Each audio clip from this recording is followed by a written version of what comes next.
সুপ্রিয় দর্শক, স্বাগত জানাচ্ছি আজকের যাত্রায়। আজ আমরা চলেছি রহস্যময় অচিন গাছের খোঁজে কুড়িগ্রামের রাজারহাটে। সঙ্গে আছে স্নেহাস্পদ জজ সাহেব সাগর।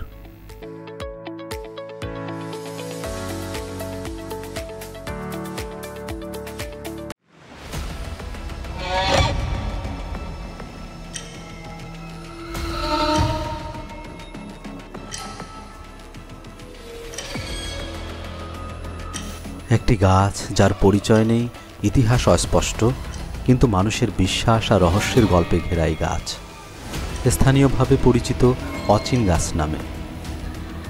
বিজ্ঞানের এই উত্তরোত্তর সাফল্যের যুগে এসেও কিছু রহস্য সবসময় অমীমাংসিত। এই গাছটিও ঠিক তাই।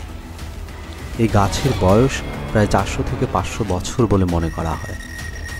গোটা 10% জমি জুড়ে ছড়িয়ে থাকা এই গাছের পাতাগুলো এক এক দিকে এক এক রকম। ফল হয় কিন্তু চারা গজায় না। এও এক অদ্ভুত রহস্য। অনেকে বলেন গাছটি যেন রাতের বেলায় নড়ে, হেলে পড়ে, আবার দাঁড়িয়ে যায়। কেউ বলেন গাছের নিচে নাকি জিন পরীর গল্প আছে। প্রতিদিন সন্ধ্যায় এখানে চলে পূজা অর্চনা। পয়লা বৈশাখ সহ নানা ধর্মীয় উৎসবে মেলা বসে এই অচিন গাছের তলায়। 2016 সালে কিছু সংস্কার হলেও আজও এই গাছ আছে নীরবে দাঁড়িয়ে, শত শত বছরের ইতিহাস আর রহস্যের সাক্ষী হয়ে। লোকমুখে প্রচলিত আছে এই গাছ প্রকৃতিগতভাবে জন্মায়নি। এই গাছ উড়ে এসেছিল ভারতের কামরূপ কামাখ্যা থেকে। এই গাছের ডালে বসবাস করত অসংখ্য সাপ, তবে সেগুলো কারো কখনো ক্ষতি করেছে বলে লোকমুখে শোনা যায়নি।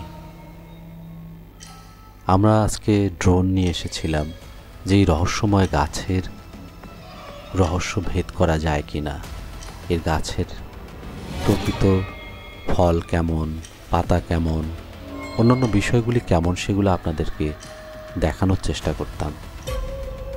তবে গাছের চারপাশে এত বেশি গাছপালা এবং ঘন জঙ্গলে বেষ্টিত হয়েছে যে আসলে আমার ড্রোন উড়িয়ে আসলে আপনাদেরকে এটা দেখানো সম্ভব হয়নি। তবু আমরা চেষ্টা করেছি ড্রোন ভিউটা দেওয়ার জন্য, এবং আমরা সেটা দূর থেকেই নিতে হয়েছে যেহেতু গাছের চারপাশে অনেক বেশি ঘন জঙ্গল ছিল। তো আপনারা দেখতেই পাচ্ছেন যে গাছের উপর একটা আচ্ছাদন তৈরি হয়েছে, মনে হবে যেন কোনো সূর্যের আলো এখানে ভিতরে প্রবেশ করতে পারে না। একটা সত্যি ভুতুড়ে পরিবেশ।